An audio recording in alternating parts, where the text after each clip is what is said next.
encontrar, porque como lo mencioné la vez pasada, esto tiene que ver mucho con la manera en que nosotros como hijos de Dios nos percibimos a nosotros mismos. Y esto es algo, pues es algo muy importante. Básicamente la palabra clave sería la identidad. ¿Cuál es nuestra identidad como hijos de Dios? ¿Cómo es que nosotros nos percibimos a nosotros mismos?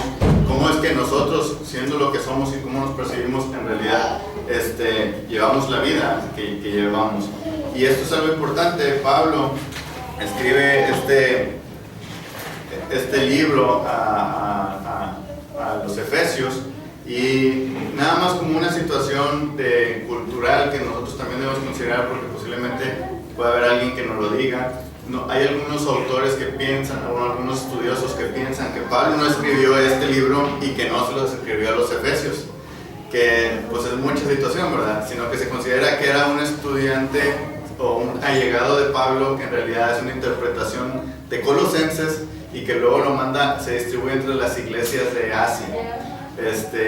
Y que finalmente durante el tiempo se le agrega lo de Pablo como su autoría intelectual basado en sus ideas y lo que en sus enseñanzas con respecto al Evangelio, y que finalmente se agregó el Efesios porque era la ciudad más representativa del área donde se estaba distribuyendo este manuscrito. Pero por situaciones personales, yo creo que aquí de locales vamos a considerar que Pablo sí lo escribió y que sí se lo escribió a los Efesios. ¿Sí? Entonces digo, nada más por si de repente viene alguien y se los platica, no se los cuenten, sino que ya saben al respecto. ¿Amén? Entonces, Pablo estaba en la cárcel por aquello del año 60, lo vimos el año pasado. No saben si en la cárcel de Cesarea o en la cárcel de Roma, pero está en la cárcel porque en el mismo libro él lo platica de esa manera. Y les escribe a los Efesios básicamente porque existía una situación en la iglesia de Éfeso en donde la mayoría de los que se estaban convirtiendo venían de diferentes religiones, venían de diferentes bagajes culturales, y la verdad es que existía posiblemente una mezcla, porque decían, bueno, pues yo soy un gentil, yo no soy judío, y la escritura viene muy dirigida a los judíos. Y luego yo también tengo unas enseñanzas acerca de espíritus, acerca de dioses, y cómo Jesús embona con toda esa situación, cómo todo eso de alguna manera toma forma, y cuál es la posición de Jesús y cuál es el poder de Jesús con respecto a todas las cosas, situaciones y enseñanzas que yo he ido aprendiendo. Pues era una situación que posiblemente preocupaba, porque los gentiles de alguna manera se sentían como cristianos de segunda mano porque no eran judíos. Entonces a lo mejor tenían un poco de duda por, oye, pues quiero ser un judío wannabe, o sea, yo no quiero ser un judío, ¿verdad?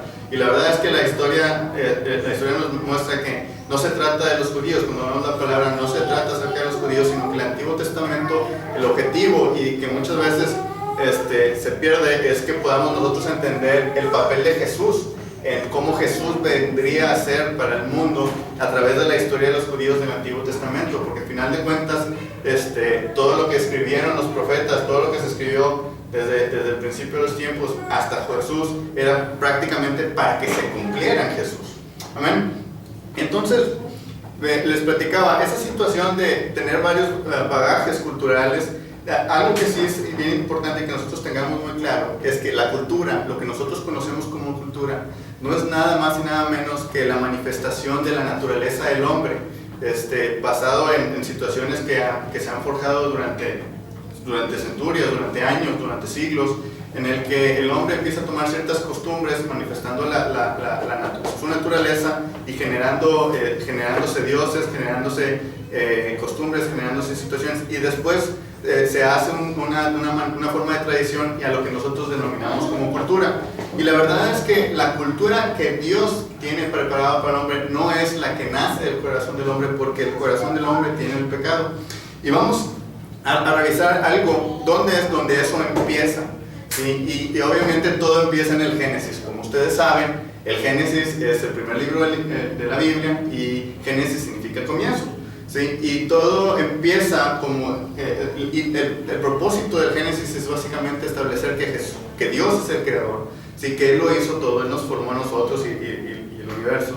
Y ocurre que cuando Él está haciendo a Adán, ¿sí? Leemos en el primer capítulo, versículo 26 de Génesis, nos dice: entonces Entonces dijo Dios, hagamos al hombre a nuestra imagen, conforme a nuestra semejanza, y señoreé en los peces del mar, en las aves de los cielos, en las bestias, en toda la tierra, y en todo animal que se arrastra sobre la tierra. Y creó Dios al hombre a su imagen, a imagen de Dios lo creó, varón y hembra los creó. Entonces cuando dice, hagamos al hombre, que habla en plural, la verdad es que se genera una manifestación acerca de la comunión que existe en Dios, en sí mismo, como Dios tres en uno, tres personas en uno. Existe esa comunión, existe esa manifestación de ese amor, de esa comunicación, y es algo muy hermoso, porque eso no tiene sentido hasta más adelante, cuando cuando Jesús se manifiesta, Dios, el Espíritu Santo y Dios Padre, empezamos nosotros realmente a entender lo que la palabra empieza a decir. Pero es algo también muy importante: cuando Dios hace al hombre, lo hace a su imagen y semejanza, ¿sí? Nosotros como hombres y mujeres somos portadores de su imagen, y eso es algo que vamos a ver que nosotros tenemos, pero hemos sido engañados de tal manera que hemos perdido la dirección. Porque cuando en el capítulo 3, el versículo 1, que es cuando se genera la caída en el Edén, la serpiente empieza a platicar con Eva y le dice, en el 3:1 dice: pero la serpiente era astuta más que todos los animales del campo que Jehová Dios había hecho, la cual dijo a la mujer: con que Dios os ha dicho, no comáis de todo el árbol del huerto. Y la mujer le respondió a la serpiente: del fruto de todos los árboles del huerto podemos comer, pero del fruto del árbol que está en medio del huerto, dijo Dios, no comeréis de él, ni le tocaréis, para que no muráis. Entonces la serpiente dijo a la mujer: no moriréis. Eso es muy importante, ¿sí? Esto que le dice es, cuando le dice no moriréis, en realidad lo que le está diciendo es: Dios miente, ¿sí? La serpiente nos está diciendo que Dios miente. Y luego dice: no moriréis, sino que sabe Dios que el día que comáis de él, serán abiertos vuestros ojos y seréis como Dios, sabiendo el bien y el mal. Y aquí hay varias mentiras ahí, pero la que nos interesa el día de hoy, ¿sí?, es la que dice: y seréis como Dios. ¿Sí? Esa es una situación bien interesante, porque establece una diferencia. Lo que hace la serpiente le dice a Eva: ¿sabes qué? Tú eres ajeno a Dios, tú eres completamente diferente a Dios, pero Dios sabe que tú puedes ser como Él. Pero no, y entonces nos empieza a transgiversar lo que Dios hizo. Dios nos hizo a su imagen y semejanza. Amén. Dios nos hizo de tal manera que nosotros y hagamos como Él. Y la serpiente establece una diferencia y les dice: Dios no quiere que sean como Él. Sí, Dios quiere que ustedes sean diferentes a Él. Y entonces esta situación es una mentira que muchas veces viene a nosotros hoy en día y nos empieza a decir que no somos suficientes, que nos empieza a decir que nosotros somos diferentes con respecto a Dios, que somos y lo interesante es que posiblemente en algunas ocasiones, no pocas, muchas ocasiones, el mismo diablo nos pone apodos. Nos dice tontos, nos dice feos, nos dice gordos, ¿sí?, nos dice tantas cosas que ustedes pueden pensar al respecto, ¿sí?, y que nosotros adoptamos, y a partir de esa situación, de ese apodo que nosotros aceptamos, esa mentira que nosotros creemos, empezamos a llevar nuestra vida, empezamos a formar nuestra identidad, y en función de eso nosotros vivimos. ¿Sí? Hay personas que se sienten basura y viven como basura, porque eso es lo que ellos han creído en su corazón a través de la mentira que Satanás ha hablado a su vida. Y entonces viven la vida en función de esas situaciones, de tal manera que los resultados y los frutos de su vida son básicamente la mentira que ellos han creído. Y lo importante que nosotros vemos en esta parte de Efesios es que Pablo toma esa situación, ¿sí?, y la mete en esta carta a los Efesios y les dice a los Efesios: ¿sabes qué? Ustedes ni son cristianos de segunda, ni son personas que vienen de otras culturas, ni tampoco obedecen a otros dioses. Ustedes son hijos de Dios. Amén. Porque Dios los predestinó, porque Dios habló, ya los había elegido de tal manera que en ustedes hay una gran herencia. Ustedes son hijos adoptados, somos parte de su familia. Entonces Él establece una situación de identidad, y es algo que nosotros vamos a ver, pero es importante que tengamos claro eso, que nosotros cuando decimos yo soy, ¿sí?, mucha de la situación que nosotros tenemos aquí son mentiras del enemigo. en función de eso nosotros vivimos nuestra vida. Y eso es algo que tenemos que romper, en el sentido de que tenemos que saber que Dios tiene algo preparado para nosotros, en el sentido de que tenemos que tener claro que Dios nos ha elegido y que la manera y que las promesas que Dios tiene para nosotros son más allá de lo que nosotros podamos querer o que el enemigo nos puede hacer creer. Y entonces nosotros, ocurre en nuestra vida, yo les decía cultura, en cuanto a la situación que hay en nuestro corazón cuando venimos de diferentes culturas, porque la verdad es que en la misma cultura que nosotros llevamos generamos dioses, ¿sí? No necesariamente tiene que ser el dios Tutankamón o Huitzilopochtli, que sean dioses famosos que podríamos llamarle con nombres fancy, con nombres muy buenos, sino que en realidad nosotros mismos generamos nuestros propios dioses, tomamos situaciones de la creación y los adoramos como dioses, ¿sí? Y les puedo dar algunos ejemplos. Por ejemplo, saben que en la antigüedad había templos que adoraban el cuerpo humano, y eran gimnasios. La gente se ponía cuadrada, competía, y era un orgullo tener toda su musculatura, y adoraban el cuerpo humano de esa manera. También había templos en donde se adoraba la comida y la gula, y comían, y había manjares, y se servían, y los sacerdotes eran chefs, hacían muy buena comida y la gente comía. Y cualquier situación ahorita pueden ir posiblemente a un buen restaurante, y es prácticamente el mismo concepto, solamente que nosotros lo hemos traído a nuestra cultura. También había estadios donde había gladiadores, y la gente iba y gritaba y se emocionaba, y había estrellas y que eran los mejores. Cualquier situación con el fútbol de hoy en día también es una situación que nosotros hemos tomado y la hemos puesto en un nivel en el cual nosotros la hemos llevado a nuestra cultura. Y con los fans y las porras y la gente cantando cantos en los estadios. Había de la música, había conciertos, grandes músicos en donde se adoraba la música, ¿sí? Había gente que adoraban el sexo, y donde había sacerdotisas que eran mujeres muy hermosas seleccionadas desde su juventud, y todo eso lo hemos ido adoptando, todo eso nunca ha cambiado, todo eso lo hemos llamado cultura. Y en función de eso, nosotros tomamos también nuestra identidad, porque nosotros tomamos algunos dioses, seleccionamos algunos. En aquel tiempo había universidades en donde se adoraba el conocimiento, ¿sí? Y la gente dedicaba su tiempo, la gente le dedicaba su dinero, la gente dedicaba su esfuerzo a todas esas actividades. Y lo que dice Dios es que no es que esa situación esté mal en cuanto a la situación que es en sí misma, sino que nosotros tomamos esas situaciones, las metemos a nuestro corazón y le damos el significado de nuestra vida, y entonces lo ponemos en lugar de Dios, y a Dios simplemente no lo desplazamos, o simplemente no lo contamos, ¿sí? Y esa es la situación a la que nosotros llamamos cultura, y en función de eso está en nuestra identidad. Muchas veces pensamos, y es el error más común, pensamos que somos lo que hacemos, ¿sí? Uno es, bueno, pues ¿a qué te dedicas? No, pues soy maestro. Bueno, pues yo soy maestro, eso es lo que soy. O yo soy albañil, yo pues construyo, ayudo en la obra, y eso es lo que soy. Yo soy un albañil, y esa es mi identidad. O yo soy un cocinero, o yo soy un doctor, o yo soy un abogado, y eso es lo que soy, eso define todo mi ser. Y la verdad es que en Dios esto es algo que incluso nosotros pensamos que porque venimos a la iglesia los domingos, cantamos cantos cristianos, cargamos la Biblia los domingos, pensamos que eso nos hace cristianos, ¿sí? Y luego si nos portamos bien nos hace buenos cristianos, ¿sí? Y la verdad es que todo esto está en función de que nosotros pensamos que somos lo que hacemos, pero la verdad es que con Dios no es así.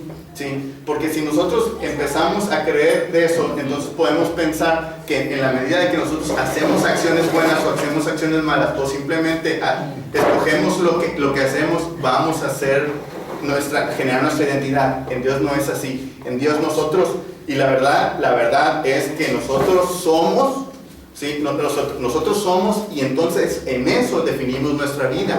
¿Qué significa? Significa que si nosotros, para ser buenos cristianos, primeramente tenemos que tener a Dios en nuestro corazón, y en función de eso empieza a generar las buenas obras. En función de eso se empieza a generar la obra del Espíritu. No somos lo que hacemos, sino que hacemos lo que somos. No es lo mismo. No es es lo mismo, ¿sí? No es lo mismo.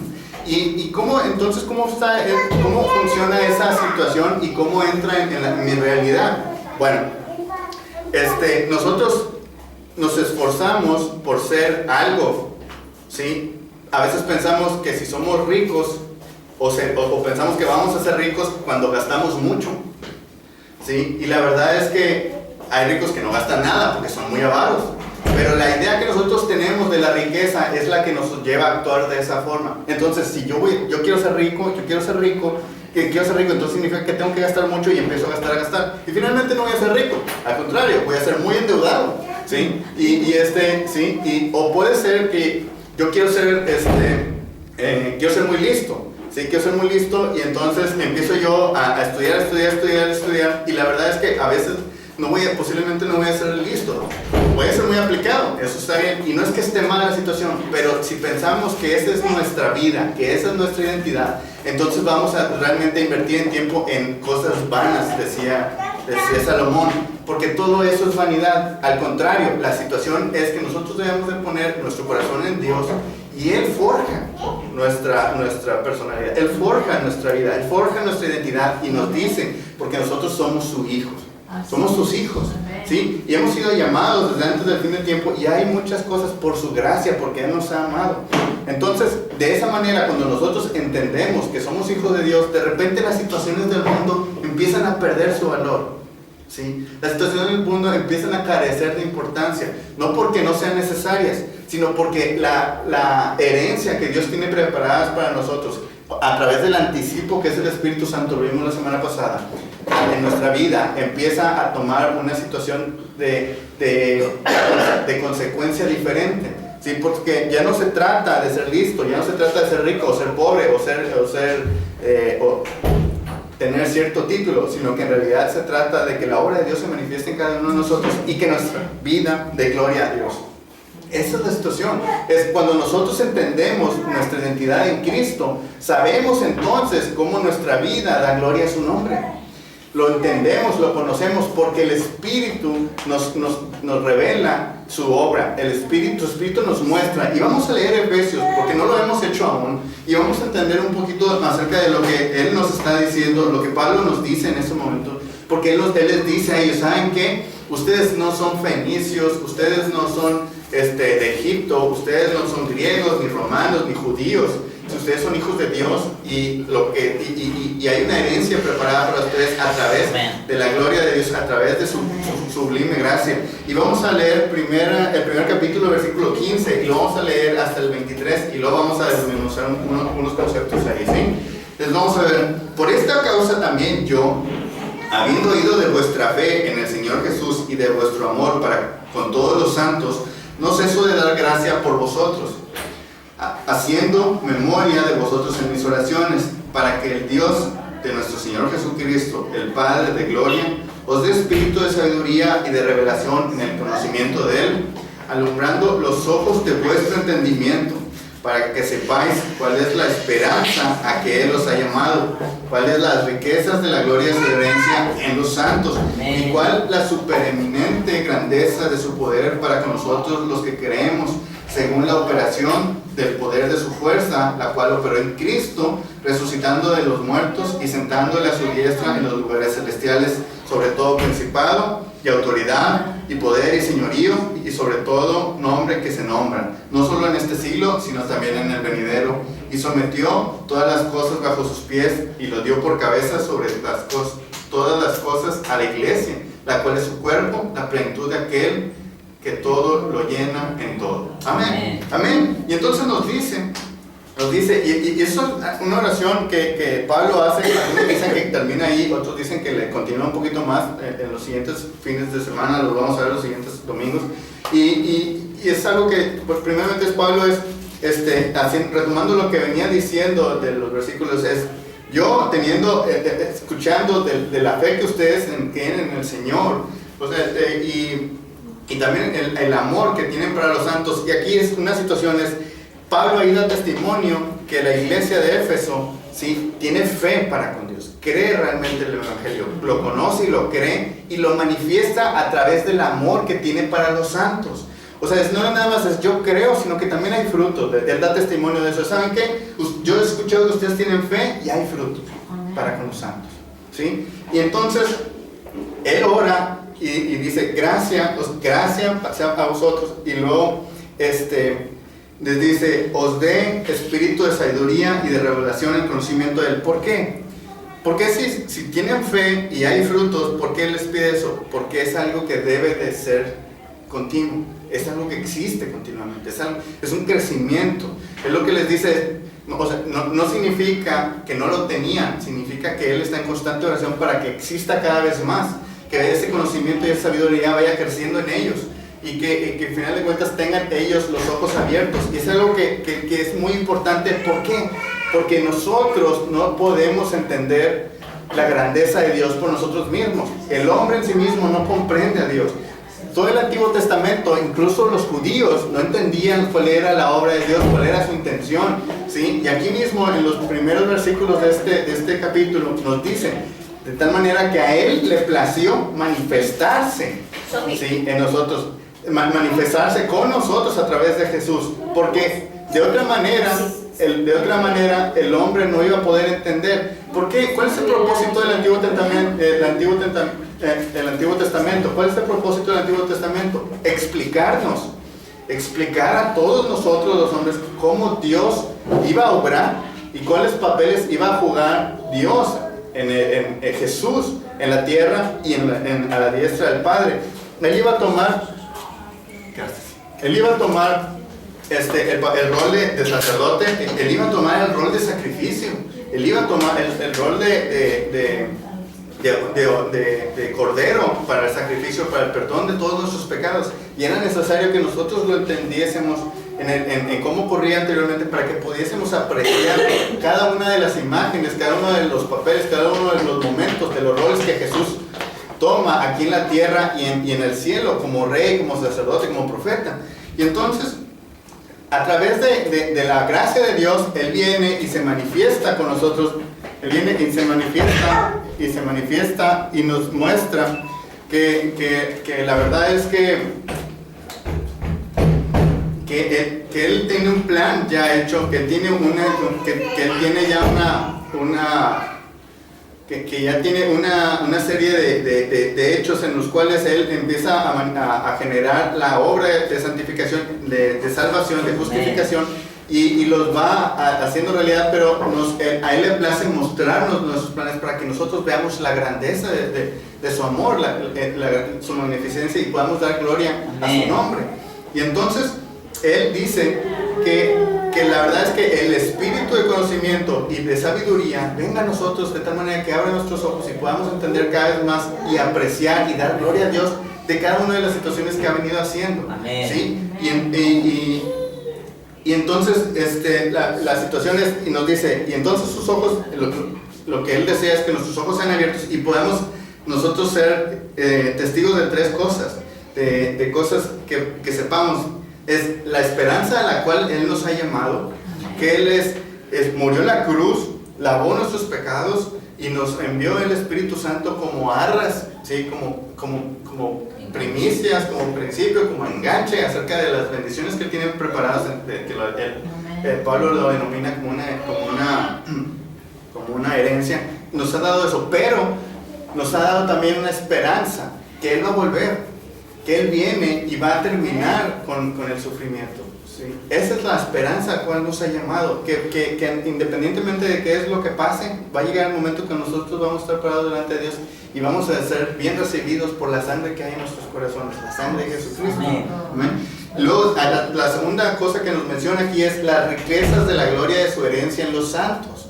Que la riqueza en los santos, y cuando habla de los santos, habla de su cuerpo, de su iglesia. Es porque va a haber riquezas de gloria, porque hay riquezas de gloria en su cuerpo, en su iglesia, en sus santos. Y eso es, que la idea es que nosotros podamos tener, a través de su espíritu que Dios nos manda de sabiduría, abiertos los ojos y podamos apreciar la gloria, la riqueza de la gloria que hay en su cuerpo, la riqueza de la gloria que hay en su iglesia, que hay en cada uno de nosotros. Porque es así, Dios nos usa, Dios obra en cada uno de nosotros y nuestra vida es de riqueza para gloria a su nombre. Amén. Y tenemos que entenderlo de esa manera, porque de esa forma podemos realmente entender y manifestar y apreciar cada uno de nosotros el propósito que Él ha puesto en nosotros, el que Él ha permitido que esté en nosotros. Y la tercera que dice aquí en este versículo es la supereminente grandeza de su poder para con nosotros los que creemos. Amén. Y esto es realmente no hay muchas palabras que agregar a esta situación, porque no lo podemos comprender. Él utiliza una palabra bien interesante, supereminente. Y la verdad yo creo que si la buscamos en la Biblia va a ser un poquito complicado encontrar mucha supereminencia. O sea, realmente la referencia es a Dios específicamente, en la cual no hay manera de comprender. Es como decir ultra super mega chido. Sí, o sea, como que realmente ultra super mega es, sí, la mega eminente. Yo creo que todavía no alcanzaban ese nivel. Ahorita ya andamos en gigas y todo eso, ¿verdad? Pues, pero la situación era que, oye, realmente Pablo le está diciendo, es que es incomprensible, ¿sí?, el poder que Dios tiene para nosotros y que Él usa en nosotros. Y lo importante es eso, que nosotros podamos tener claro que no somos lo que hacemos, sino que lo que somos, hacemos. Amén. ¿Sí? Y la situación es, cuando nosotros pensamos de esa manera, podemos notar que los esfuerzos que muchas veces nosotros hacemos para poder lograr un cierto nivel de algo o una cierta etiqueta en algo, en realidad los esfuerzos son en vano, porque al final de cuentas lo que nace en nuestro corazón es lo que se va a manifestar, ¿sí? Lo que hay, nosotros podemos tratar de modelar nuestra conducta haciendo esfuerzos, pero al final de cuentas lo que hay en el corazón es lo que va a salir. Amén. Y si nosotros tenemos nuestro corazón en Dios, la obra de Dios se va a manifestar. Amén. Si nosotros tenemos nuestro corazón transformado por su sangre, las obras de Dios se van a manifestar, los resultados se van a dar, realmente va a fluir, porque somos nueva criatura, no somos mejores nosotros, no, somos otros nuevos nosotros, nueva creación, completamente diferente. Es el lenguaje, los términos que usa la palabra, ¿sí? Y es importante que lo tengamos claro, que lo tengamos identificado y que lo meditemos, leamos el libro de Efesios, veamos realmente qué es lo que nosotros pensamos que somos cuando nosotros contestamos la pregunta o llenamos en los espacios cuando decimos yo soy Hijo de Dios. Amén, yo soy siervo de Jesús. Yo soy Rosana, hijo de Dios. Yo soy Daisy, hijo de Dios. Yo soy Eddie, hijo de Dios. Yo soy Israel, hijo de Dios. Yo soy Cheque, Nancy, Sofía. Amén. Yo soy hijo de Dios. Amén. Yo soy hijo de Dios. Amén. Sí. Y Dios me ha escogido desde antes del principio, desde antes de la formación del mundo, desde antes del universo. Él le plació tenerme en su mente y sabía que todo esto iba a pasar de alguna manera, y sabía que Jesús, estando en la cruz, vio cada uno de mis errores, los vio todos,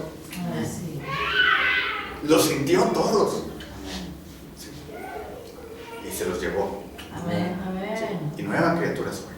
¿Sí? Gloria. Entonces podemos nosotros, a través del Espíritu, que tenemos que estar constantemente anhelando, buscando, orando por Él, de tal manera que nuestros ojos sean abiertos y podamos ver cada una de las bendiciones, cada una de las riquezas, la gloria de Dios manifestada en nuestra propia vida, ¿sí? Y podemos realmente gloriarnos de corazón en todo nuestro ser, ¿sí? Se manifiesta esa paz, se manifiesta ese contentamiento, porque Dios es pleno en nosotros y nosotros podemos realmente entender y escuchar y saber y sentir y probar y vivir su vida en nosotros, su propósito en nosotros, en cada uno de nosotros. Es increíble. Y la verdad es que vamos a pasar posiblemente muchas situaciones difíciles, pero no van a ser en vano. Amén. Son situaciones difíciles para la gloria de Dios. Amén. Sí, y situaciones muy buenas, pero no son en vano, son para la gloria de Dios, porque en nosotros su identidad se va manifestando, porque Él realmente ahora somos las verdaderas personas que debemos de haber hecho. La verdad es que en Adán se desmoronó esa situación, pero en Cristo aquí en la tierra nosotros podíamos ver la imagen perfecta de Dios. Por eso decía la gente, oye, ¿cuándo nos muestras al Padre? Aquí está, porque era el portador perfecto de la imagen de Dios.